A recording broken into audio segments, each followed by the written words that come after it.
প্রিয় খামারি ভাই বোনেরা, আসসালামু আলাইকুম। আজ আমি আপনাদেরকে দেখাবো বাছুরের পরিচর্যাটা। বিশেষ করে বাছুর সদ্য প্রসব করা বাছুরগুলোকে নিয়ে আমাদের কিছু জটিলতা পোহাতে হয়। প্রায় দেখা যাচ্ছে যে সামান্য একটু ভুলের কারণে বাছুর মারা যায়। আমাদের এই যে প্রথমে দেখতে হবে যে সমস্যাগুলো আমাদের ঘটে বাছুরগুলোর, বিশেষ করে জন্মের 1 মাসের মধ্যেই। এই যে দেখতে পাচ্ছেন নাভিটা, অনেক বাছুরকে নাভিটা ফুলে যায়, নাভিটা ফুলে শক্ত হয়ে যাচ্ছে। নাভিটা ধরে দেখলাম যে শক্ত হয়ে গেছে। বাছুর জন্মের পর পরে জীবাণুনাশক দ্বারা নাভিটাকে ধুয়ে নিতে হবে, নাভিটাকে ওয়াশ করে দিতে হবে। জীবাণুনাশক দিয়ে যদি নাই করা হয়, আমি এটাকে জীবাণুনাশক দিতে একটু ভুলে গিয়েছিলাম, কিন্তু দেখেনি, আমি বাসায় ছিলাম না, অফিসে ছিলাম। হঠাৎ করে দেখলাম যে নাভিটা শক্ত হয়ে গেছে। নাভিটা শক্ত হয়ে গেছে, এখানে ইনফেকশন হতে পারে। অনেক সময় মাছি বসে পোকা দিয়ে দেয়। বাছুরের মা যদি তার নাভিটাকে বেশি বেশি চাটে, সবসময় এটা ভেজা থাকে, অনেক সময় সেতে জায়গায় এটা শুয়ে থাকে, তাই এটা ইনফেকশন হয়ে যায়। অনেক সময় কিরা দিয়ে দেয়, মাছি যখন বসবে তখন এটার ভিতরে পোকা হয়ে যাবে। এই দেখতে পাচ্ছেন আমি আইভারমেক ড্রপ। আইভারমেক ড্রপটা এমন একটা ওষুধ যেটা অনেক কাজে আপনি লাগাতে পারবেন। এই দেখতে পাচ্ছেন যে কোনো জায়গায় পোকা দিলে বা ক্ষত হয়ে গেলে, ইনফেকশন হলে ওটা দিলে আপনি তাড়াতাড়ি এটা সেরে যাবে। আইভারমেক ড্রপ দিলাম।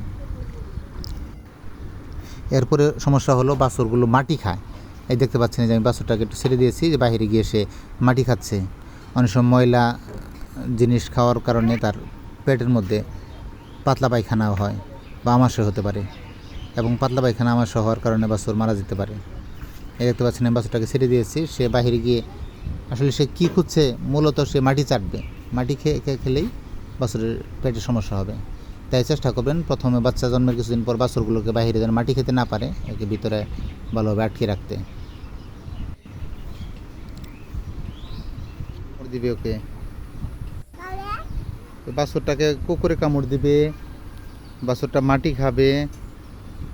আর একটা জটিলতা হলো বাছুরগুলো বাইরে যখন ছাড়া থাকবে, আশেপাশে দেখবেন যে পুকুর, যদি পুকুর থাকে অনেক সময় বাছুর নাচতে নাচতে গিয়ে পুকুরে পড়ে যায়, আপনি খুঁজে পাবেন না যে বাছুর পুকুরে পড়ে মারা গেছে।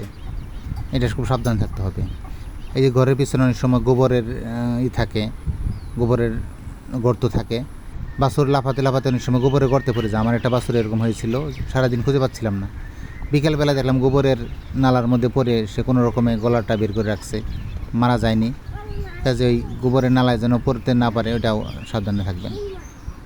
বাছুর অনেক সময় হাঁপাইলে আপনার ইচ্ছা করলে ওকে পানি দিয়ে করতে পারেন, শরীরটাকে মুছে দিতে বা ধুয়ে দিতে পারেন। তাহলে গরমের কারণে প্রথমে জন্মের কয়েক মাসে হাঁপাবে, পরে আর সমস্যা হয় না। তাছাড়া যে দেখেন গাভীর যে উলানটা অনেক পরিমাণ দুধ জমা, বাছুর যদি অতিরিক্ত পরিমাণ দুধ খেয়ে ফেলে তাহলেও তার পাতলা পায়খানা হয়ে মারা যাবে। দেখবেন দুধের মতো সাদা পায়খানা করতেছে। তাই সবচেয়ে ভালো ফিটারের মাধ্যমে নির্দিষ্ট পরিমাণ দুধ খাওয়ানো, যেন পাতলা পায়খানা না হয়।